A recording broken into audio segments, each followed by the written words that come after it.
Hello and welcome to MEE Live. I'm Matilda Mallinson. It's Tuesday the 19th of May, 2026. Today, racism at Tommy Robinson's rally and Israel versus the New York Times. Leave your comments as we go. We'll start with the day's top stories. A fatal shooting at a San Diego mosque is being investigated as a hate crime after anti-Islamic writing was discovered in the suspect's car. 3 people, including a security guard, were killed on Monday following reports of an active shooter at the Islamic Center of San Diego, California. Police said the words hate speech was written on one of the firearms. The 2 teen suspects were also found dead in what appeared to be self-inflicted gunshot wounds, San Diego's police chief said in a press conference. Islamophobic attacks in the US surged to a 15-month high in April, according to a report by the Muslim Public Affairs Committee. The group linked this partly to the rise of Trump administration's war on Iran. Now, Israeli forces have intercepted the last of dozens of boats in an interception that began on Monday. The boats were attempting to deliver humanitarian aid to the Palestinians in war-torn Gaza, according to organisers. Activists said Israel deployed a fully equipped naval fleet, while armed troops using speedboat boats intercepted and boarded vessels. This occurred in international waters off the coast of Cyprus, and then Israel detained hundreds of participants. The latest operation comes 2 weeks after Israeli forces intercepted 22 flotilla vessels off the coast of Greece and detained 181 volunteers in the humanitarian mission. Israel's Finance Minister Bezalel Smotrich has reacted to an exclusive MEE report that the International Criminal Court filed a secret application for his arrest warrant.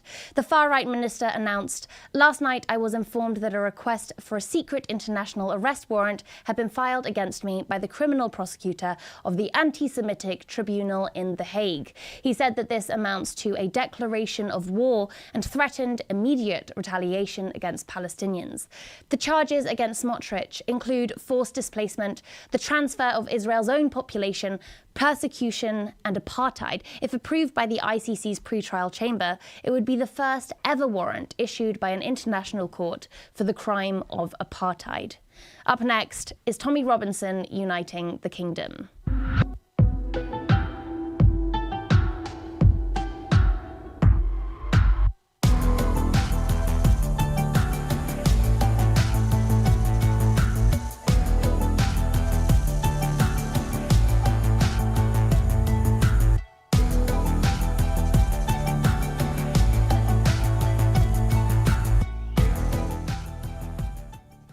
Here's why Kemi Badenoch wouldn't ban Tommy Robinson's march like she would ban pro-Palestinian ones. Is he creating a climate of intimidation and violence? Some people did look at that march and feel intimidated. Who? I don't want to see that. There were concerns at that time. Right.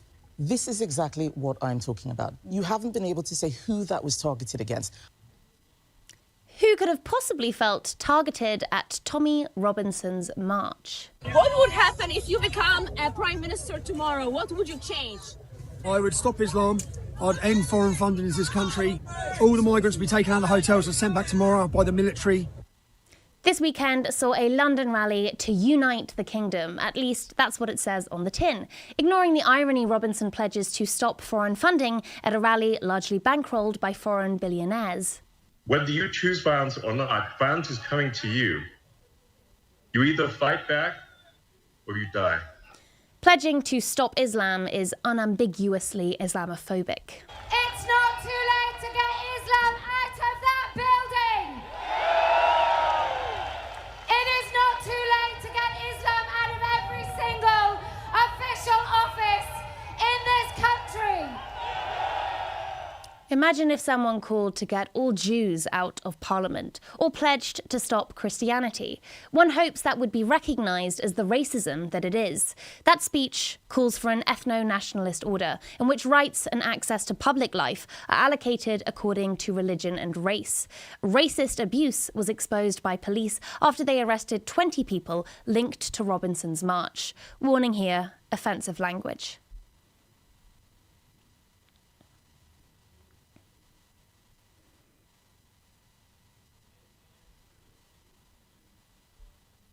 And yet, while Muslims are the most targeted religious group for hate crime in England and Wales, The Take it off! Take it off! White women staging a niqab striptease is not actually illegal, nor is performing the cello with bacon on your shoulder illegal or funny or clever. But let's be clear, it is definitely not a call for unity. Like this was not a rally to unite the kingdom. This was a rally to hate on Muslims. Why is it so hard for politicians and journalists to name this particular shade of hate? If we refuse to prosecute Islamophobia, we should at least call it what it is. Today, for our Spotlight section, we speak to MEE columnist Joe Gill. Joe, welcome to MEE Live. What are your thoughts? Should the statements and spectacles that we've just seen, should they be legally permitted? Is it about free speech or hate speech? Where's the line? Well, thanks for having me on. As you just described, what we are seeing, what we saw on Unite the Kingdom, the misnamed rally of Tommy Robinson, was hate speech, and that grotesque theatre of the niqab stripping. And yes, we have seen some condemnation from Prime Minister Keir Starmer and David Lammy, but there is no action as yet against this, despite Muslim organisation and others calling it out and saying we need to see action. And obviously behind that, we've had the normalisation of Islamophobia and hate speech that's been going on in the UK for years. And it's obviously been endorsed and supported by major newspapers, GB News, and so on. So this is becoming a sort of, allowed, accepted form of racism now. Yeah, what was interesting about these rallies was this weekend was the first time organisers were made legally responsible for ensuring that their speakers didn't commit hate speech. Now, that includes the speech we just saw by Kelly J. Keane Minshall, or Posy Parker is the name she goes by, calling to get Islam out of Parliament and out of every room of authority. Yeah, so the fact that no legal action has been taken implies that this is not hate speech in the eyes of the British state. Starmer and Deputy Prime Minister David Lammy, as you pointed out, they have accused Tommy Robinson of spreading hate and division, but that's not the same as legal condemnation. What about the media coverage? Actually, the media response to these events has been, some critics say, pretty lukewarm. Do you have any view on how the media has characterised this rally that happened on the weekend? Well, I was looking at a Spectator article, and I think, you might expect from the Spectator, which is a right-wing conservative magazine, that they see the sort of Unite the Kingdom as a sort of jolly get-together for people who are patriotic and there's no harm meant. But of course, this is a complete sort of misdescription of what we're seeing. And of course, they always contrast it with the other big event of the day, which was the Nakba Day commemoration of 78 years of dispossession of the Palestinians, which actually, eclipsed in terms of size what we saw in Trafalgar Square in Whitehall with the Robinson far-right rally. In numbers terms, far bigger, very peaceful. I was on it myself, and there were a handful of arrests, but of course the police now have these extra powers, which they generally are using to sort of control, censor, repress free speech on the pro-Palestine side, and you can be arrested for holding up a word, intifada, if you use that word. I believe there was a guy who was arrested for simply wearing he was dressed up as death, a sort of theatrical outfit, and he was wearing a skull, and off he was just dragged away by the police. So there's a sort of double standard in terms of policing. It's an interesting point about numbers. I can't find from a quick search the confirmed final numbers of each rally, but Tommy Robinson did say we are here in the millions, and it was tens of thousands, definitely, and not more than that. You did see, well, although you were yourself present at the Nakba march, you did see, walking around the area, the Unite the Kingdom march. You were there. Can you just tell us a little bit about what your observation was of the rally yourself? Yeah, well, I mean, we were separated from the Unite the Kingdom rally because the police, they had to put on this huge operation, having decided to allow Robinson and all his guys, his people, to come out on the very same day as a pro-Palestine rally that was sort of in planning for months ahead, because it happens every year. And they decided to put the two of us together, but obviously then they had to spend millions on policing to keep us separate. So the only encounters I had with the people who went to that Robinson rally was really on the way out, down at the station at Victoria, and there was definitely tension. There's no question between people, on different sides, and I would say there was possibly some intimidation going on from people on that rally towards some of those people who are visibly holding Palestinian flags. And so on. Although, of course, Robinson now claims that he's told everyone that he doesn't want any violence. But he's also saying, be military, be fighting fit. Yeah, no, that point is quite interesting. At the last rally in, I think it was September, the last United Kingdom rally, Elon Musk, we played a clip just a moment ago, Elon Musk appeared in a live stream and he said to the people gathered at Robinson's rally, fight or be killed. The violence is coming to you, don't have a choice. This was, without much of a leap, pretty widely interpreted as a direct incitement to violence. Although, again, there was no prosecution over incitement to violence for the organisers at that event. But you point out a clear sort of attempt by Robinson to step away from that. With this rally, you told me, Joe, that Robinson called police allies. He called on people to act lawfully, avoid drunken behaviour. When I heard you say that, I thought, well, this sort of makes sense. This fits into a rebranding we've seen consciously taken by Tommy Robinson, whose real name is, of course, actually Stephen Yaxley Lennon, who was a football hooligan, convicted fraudster, and is now rebranding himself as a legitimate citizen journalist and a viable political candidate. Do you think that that's part of that strategy? What do you think the sort of long-term strategy here is? He's pretty explicit about it. You can see in his speech that he made to the rally that he's telling people to go out, become political activists, join political parties. He doesn't even mind which one. It's going to be on the right, I suppose.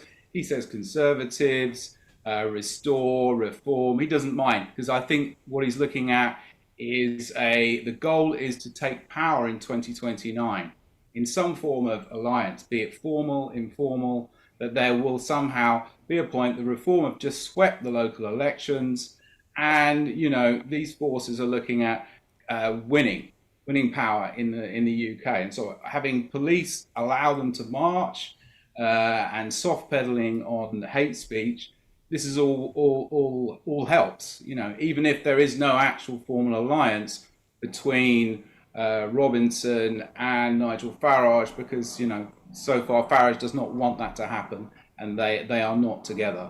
In a way, actually, Robinson allows Farage to frame himself as quite establishment acceptable, while being, the anti-establishment politician. By comparison to Robinson, he can present himself as, not in the extreme fringes and perhaps more legitimate by comparison. Okay, Joe, just quickly, closing message. As a columnist in whose territory this falls, what's your sort of your key take on the rallies this weekend?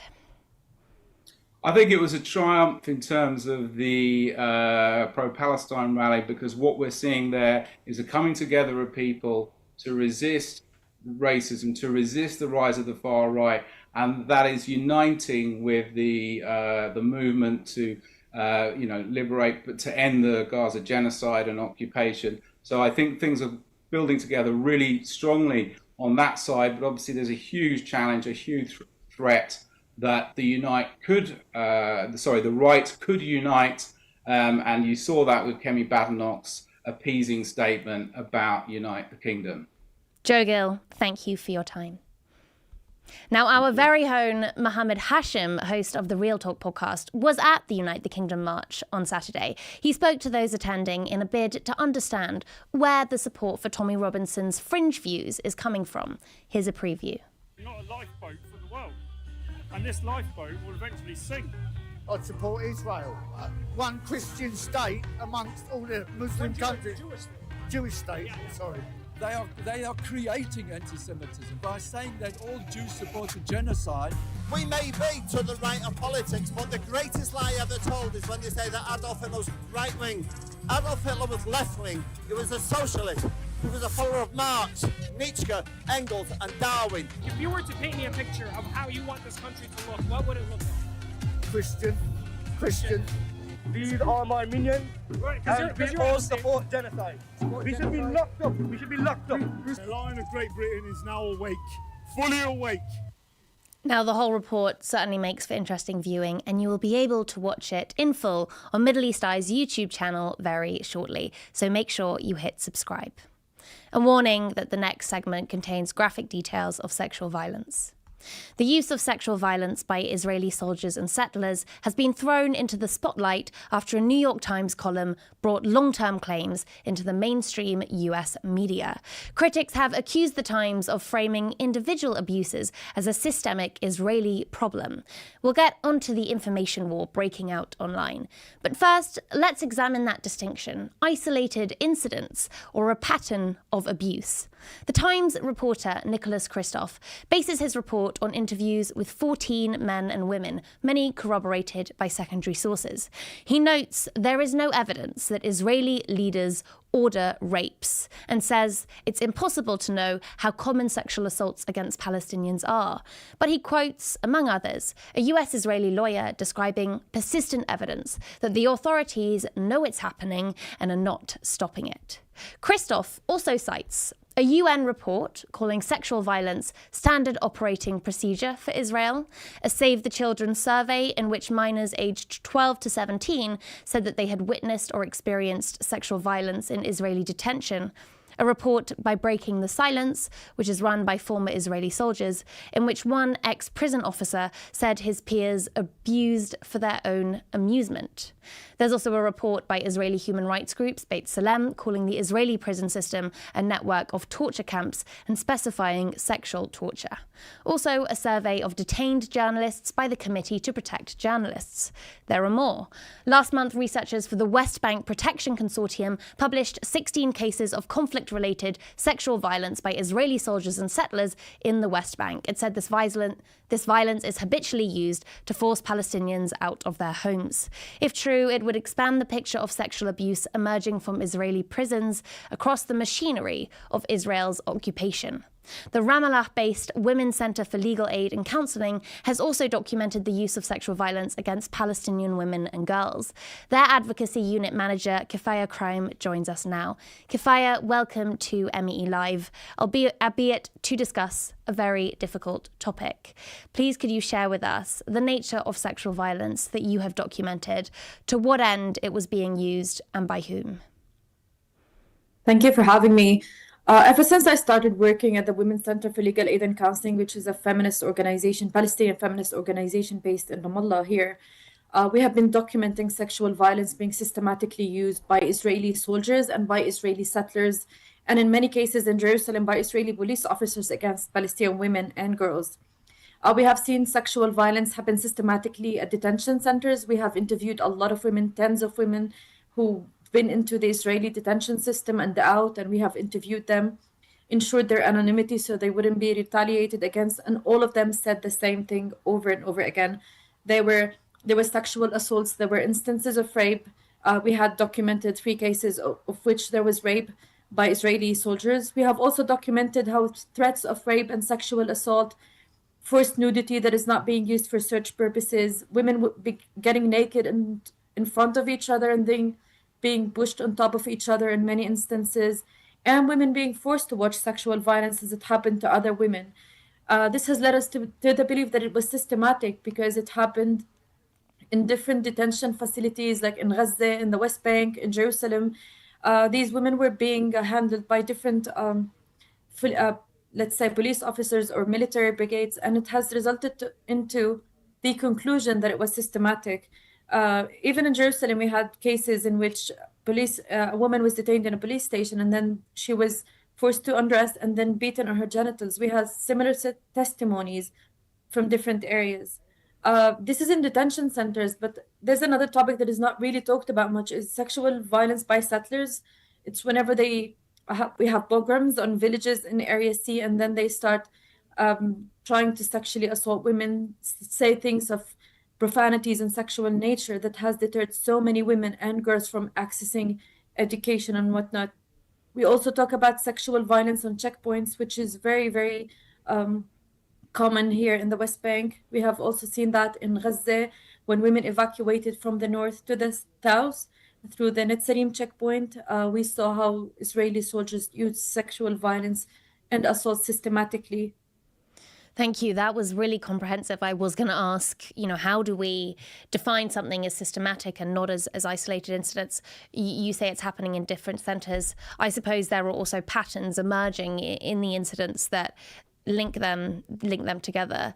And as you paint, also, you cover quite detailed.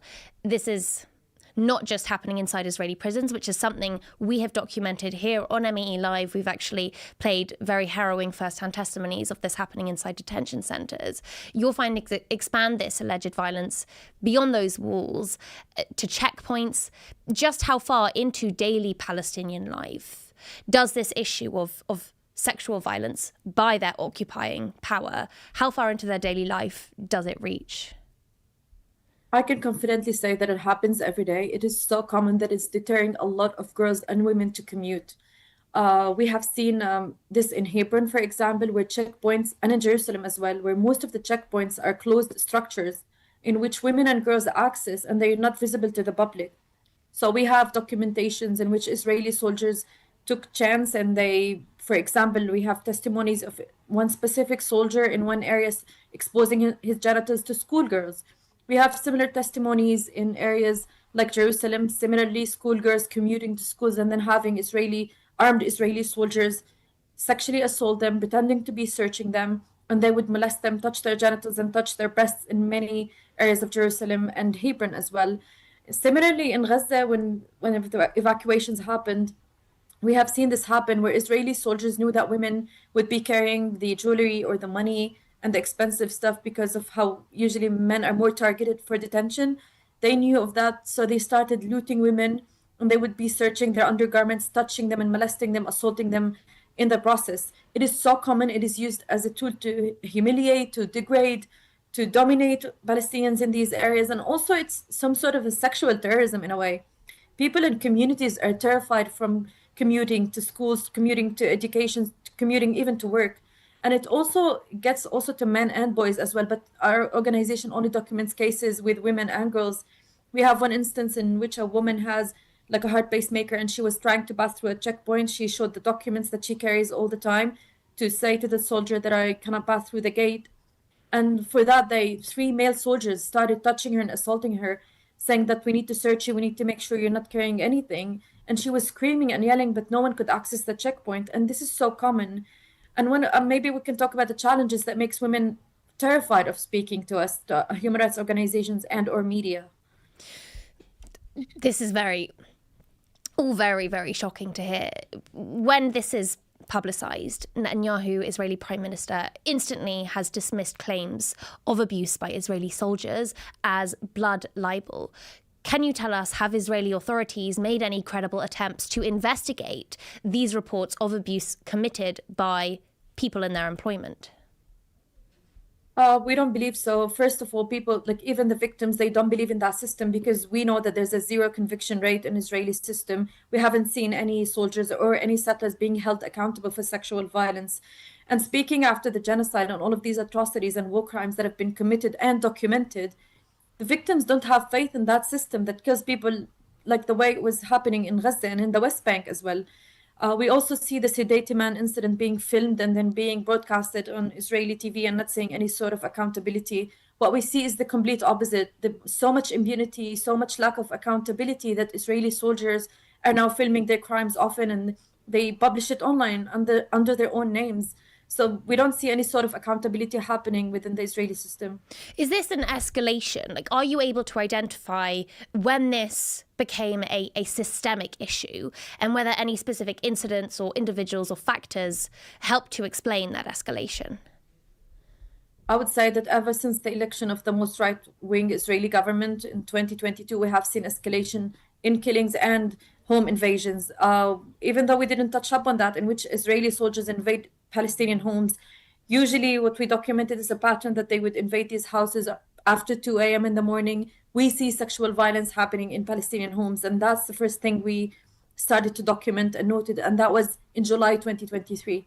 Following October 7th, we have seen this pattern increasing over and over again. We see women coming out of detention centers talking more about it, and it made women more comfortable to share their experiences of sexual violence, especially in detention centers. But yes, we can say that it has incredibly increased, and with the lack of immunity, and lack of accountability, it's increasing more and more. This is one reason why it is so important for news outlets, international news outlets, to cover, because, as you say, it helps to break the stigma, and it helps to encourage more people to explain what has happened to them, and therefore to get a real picture of what's going on. Now, this issue is only just really starting to attract mainstream Western news attention. Why has the issue of sexual violence in Israeli jails taken so long to come out internationally? It's beyond me. We have been saying this over and over again. Other human rights organizations have been saying this over and over again. We have a report published by the Commission of Inquiry on Palestine being published in March 2025 saying the same thing. We believe sexual violence is systematic, and it's being used as a tool of torture and degradation in Israeli detention centers. It's beyond me why it's getting attention of the media now, like New York Times, for example, to be honest, because we have been trying to flag this for the past 3 years. Many media outlets, even B'Tselem, have documented this in July 2023 when they documented that incident in Hebron where Israeli soldiers invaded a house and they forced the women of that family to get naked and be naked in front of their family members. We have, as Palestinian human rights organization, have been flagging this for over 3 years, and we haven't seen any sort of media reporting heavily on this, except for some outlets that are, like, in some way or another pro-human rights. There are many, many reports that have actually received no coverage here in the Western mainstream media. One thing that is noticeable is that most of the testimonies given are anonymous. How real is the threat of retribution by Israeli authorities against victims for speaking out? It is the most real thing. We have documented so many instances in which women get released out of detention centers and then they get threatened on their way out. If you talk about this to the media, you're going back in there. Nobody wants to go back into Israeli detention centers. In one case, we have documented a couple has been taken together to Israeli detention centers. They were tortured. The woman talked to us. She said that this happened to me. They sexually assaulted me in front of my husband. They tried to touch me. One of them took off their bands and they said things of sexual nature in front of her husband to humiliate him. They were released after a week, but then she went out to the media and she didn't even talk about sexual violence. She talked about her experience being in detention. She got a phone call from a commander in the Israeli army saying, if you go to the media again, we know where to find you. This is more common than you think. We have Facebook pages being run by Israeli commanders threatening people of the communities. We have one specific woman who's a prominent, she was sharing a lot of things about human rights violations on the media. She got threatened with her family members in detention. So they said, if you go to the media about this, we still have your father. We can kill your father in Israeli detention centers and nobody's going to say anything about it. And we have seen how in the past 3 years, we have over 100 Palestinian prisoners die of starvation and torture in Israeli detention centers. One of the things also is we have a lot of changing laws in the Israeli Knesset being implemented, trying to retaliate against any organizations and any journalists who speak of this, even within the Israeli system itself. We have the judges of the ICC being punished by the United States for having a case against Israel. So you can imagine if the International Criminal Court is being punished like that. So imagine like Palestinians living within the Palestinian territories and they have no means of protection. Of course, they're terrified of speaking. And the thing we do at the Women's Center is we try to ensure their anonymity. We try to give them this protection and safety. We're not going to give out any information that might give your identity. And that's why we get more documentation and more testimonies. Kifaya Khraim, thank you for your time. Overdue it may be, but Palestinian testimonies have now made the New York Times. So Netanyahu says he's suing the New York Times. The Israeli Prime Minister threatened the harshest legal action against the outlet and its journalist, Nicholas Kristoff. Whatever for. I went to the West Bank to talk with Palestinians who experienced sexual assault firsthand by Israeli soldiers, settlers, and prison guards. The New York Times said Netanyahu's legal claim would be without merit.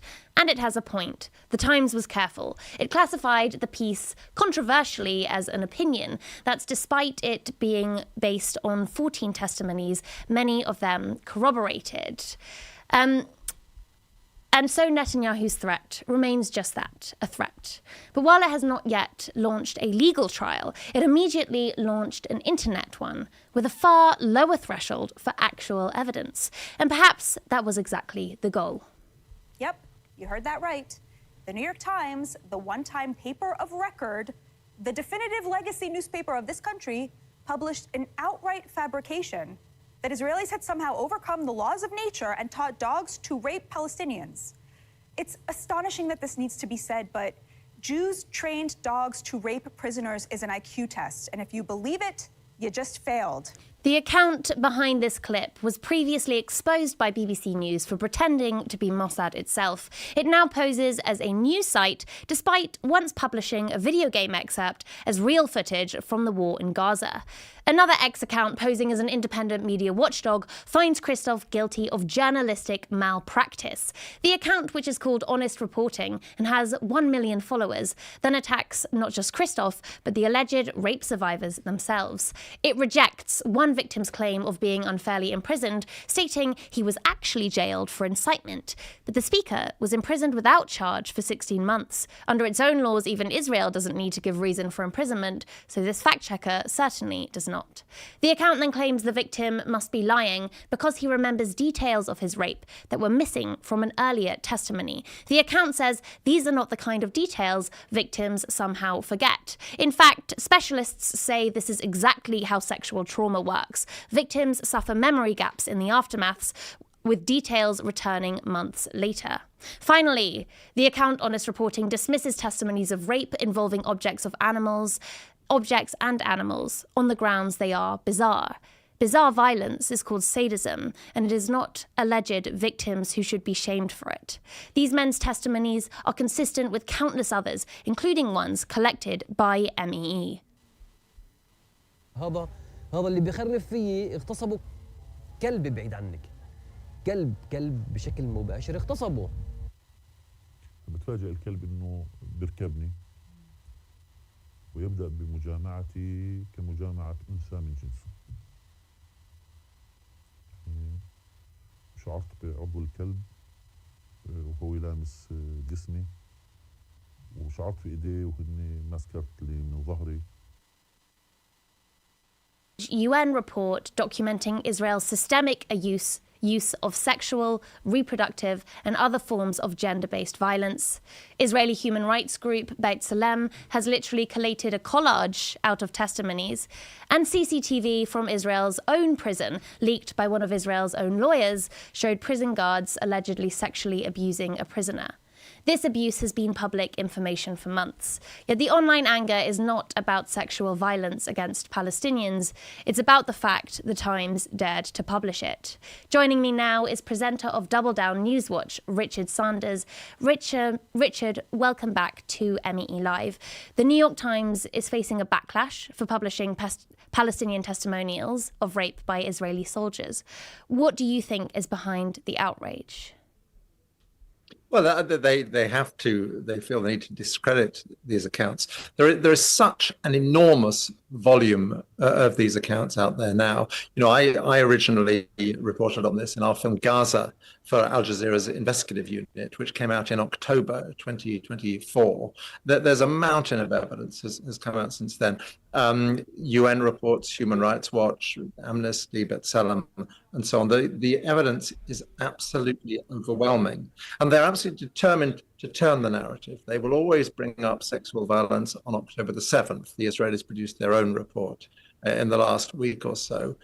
The difference, I said this on Double Down News Watch, the difference in the standards of proof required of Palestinians and Israelis is absolutely staggering. Sexual violence on October the 7th is an absolute article of faith in Western media. It's taken as given. If you actually do the journalism and look into it, it's extraordinary how thin the evidence is, particularly when compared with, as I say, this grotesque mountain of evidence of sexual violence operating the other way. Let's dive into those specific sort of details, or the two sides of evidence that you're weighing up. So on the one hand, I can definitely agree.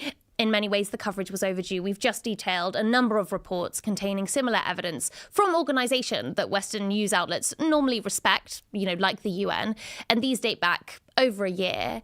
Richard, you've monitored Western headlines for the duration of the period. How much coverage has sexual violence against Palestinians actually been given?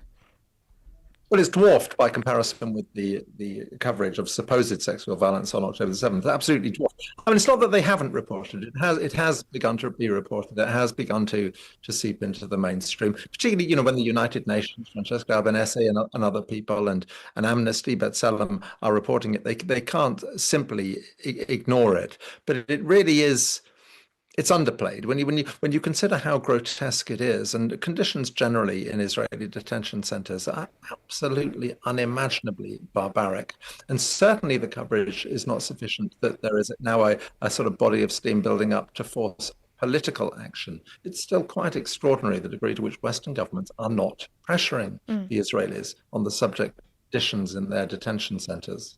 Yeah. I mean, what we focused on in the Gaza film, and also we did recently on Double Down News Watch, is this horrific practice of using dogs to rape inmates. Now, just to quickly deal with something here, the pushback here, and you played a clip earlier, is that this is anatomically impossible. You can't train dogs to do this.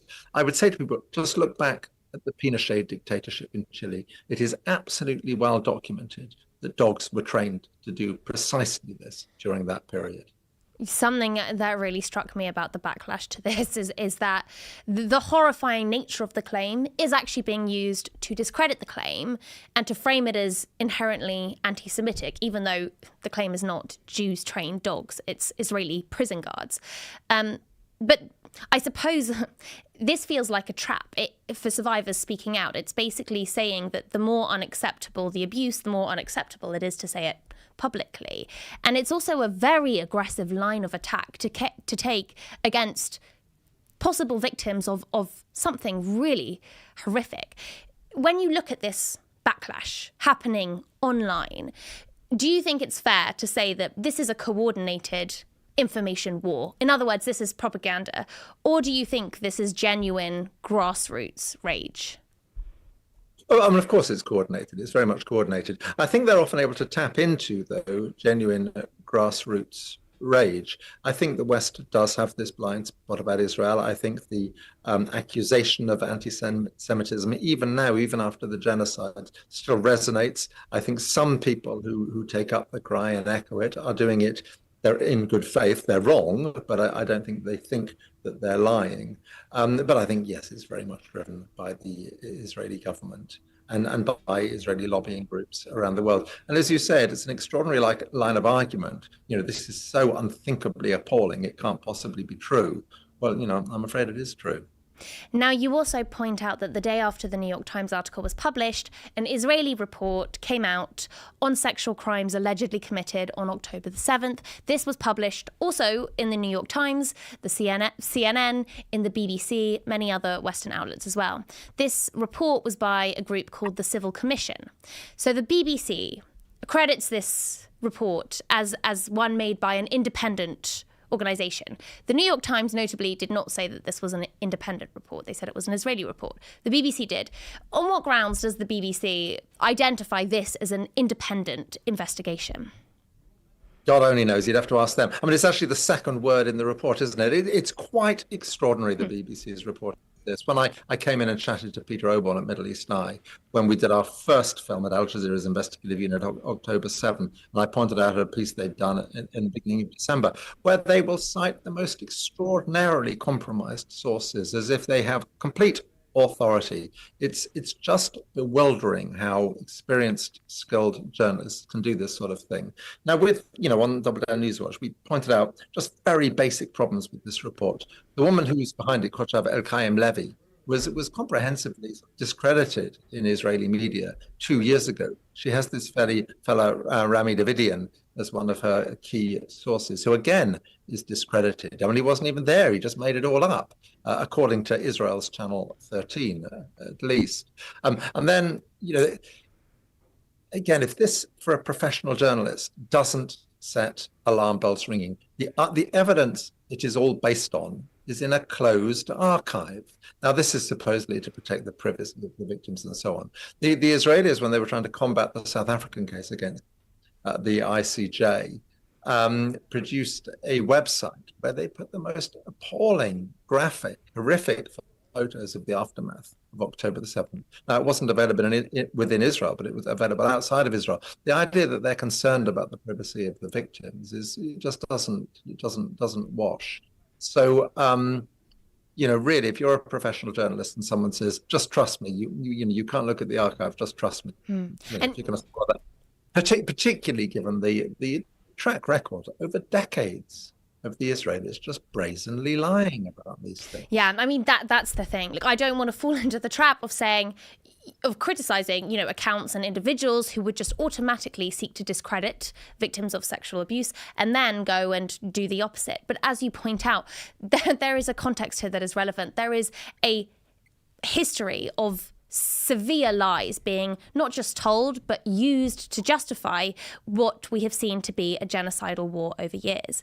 And these are, what you just point out, the closed nature of the archives. These fail to present a problem to media who, by any journalistic standards, should be seriously confronted by that. The BBC in its report also says, while the UN and others have published reports, this is the most comprehensive. Well, there's a reason this is more comprehensive than the UN report, and that is that Israel has not allowed independent UN fact-finders in the region to investigate, along with other independent, or at least external groups like Human Rights Watch. They have not been allowed to put together their own investigation into what happened on October 7th.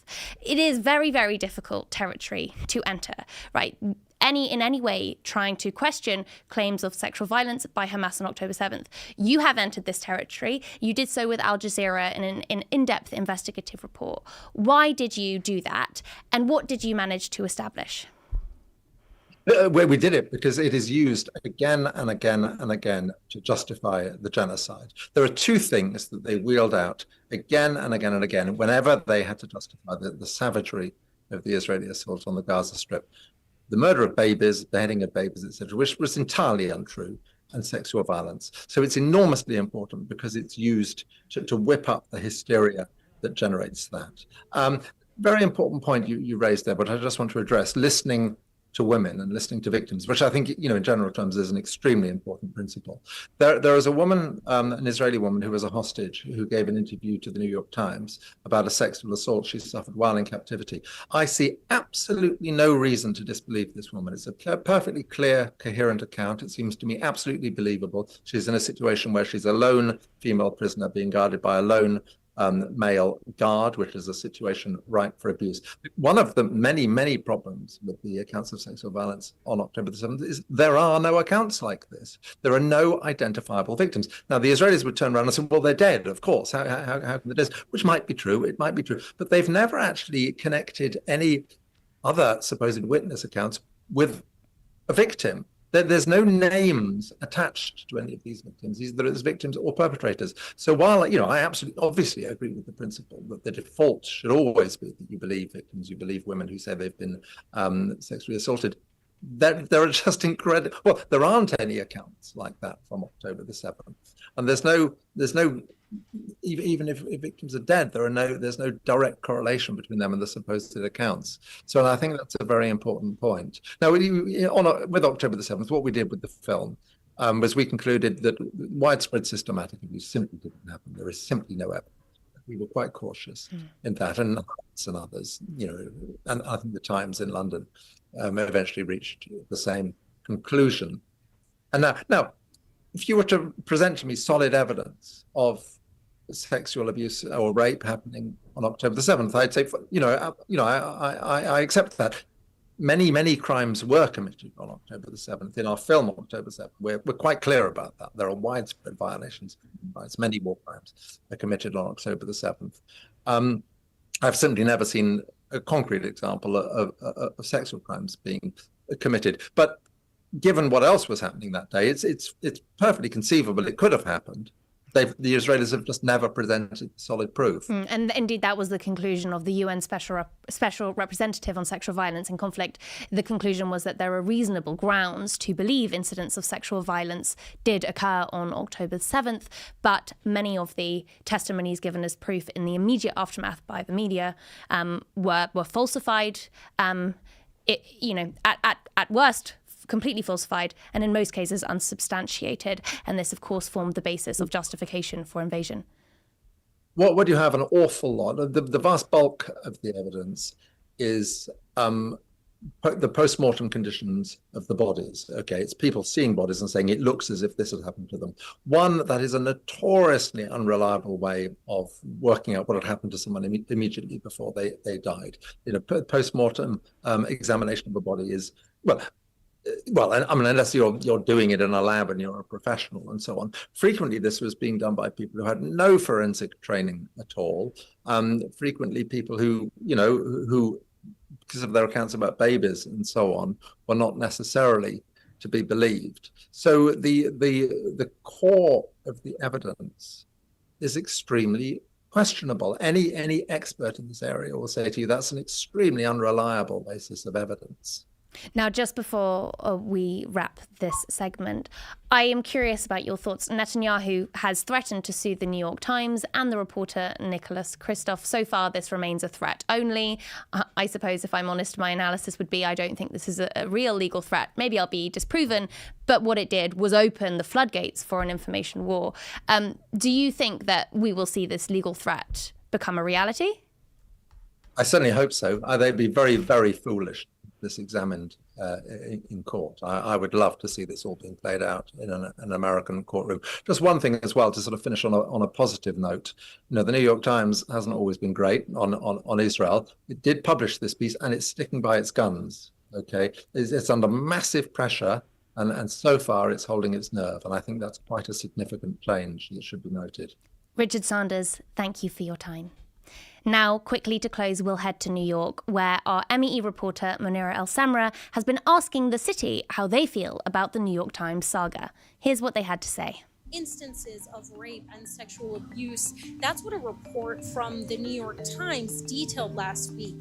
Situations where Israeli prison guards had raped Palestinian prisoners using dogs, carrots, and batons.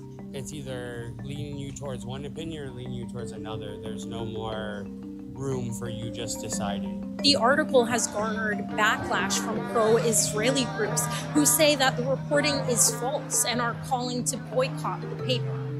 But this reporting is not new.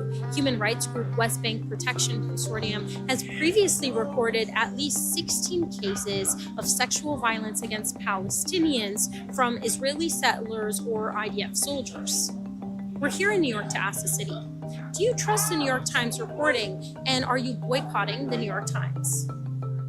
It's sad that the New York Times is only now just reporting about it, and even so, in reading the article, the way it was framed was trying to placate to people who don't believe that this is the truth, even though there's been multiple reports over it time and time again about the abuses of Israeli soldiers, Israeli offensive soldiers against Palestinian prisoners. Times is the only news article that's not being controlled by Israel. It's only speaks the truth Also, with that, it's really like heartbreaking to like read about it. And them speaking about Palestinians, about what's happened to them, being raped, being like sexually assaulted, everything that's going on. It's like no other news like article would like write about that. It's just sad. It's horrible. It makes no sense. And other human beings should not be treated like that. Like that's inhumane. But to boycott it over something that's verifiable, that Palestinians have been talking about for years over and over again, I think this is really just a sign from the Israeli government that they're afraid of maybe some possible international law in the future, the repercussions for their actions. And then when it's like a reputable source like the New York Times reporting on something like this, something that millions of New Yorkers, millions of people around the world, read to get their daily news, to get their verifiable news, I think it's a sign that their narrative is losing. For today, that is all that we have time for. Thank you for tuning in. We're live at 5 every Tuesday and Thursday, noon if you're in New York. That was our social handle just down there. Make sure you're following us on social media at Middle East Eye. Like, subscribe, and you can reach us at MEE Live at middleeasteye.net. See you next time.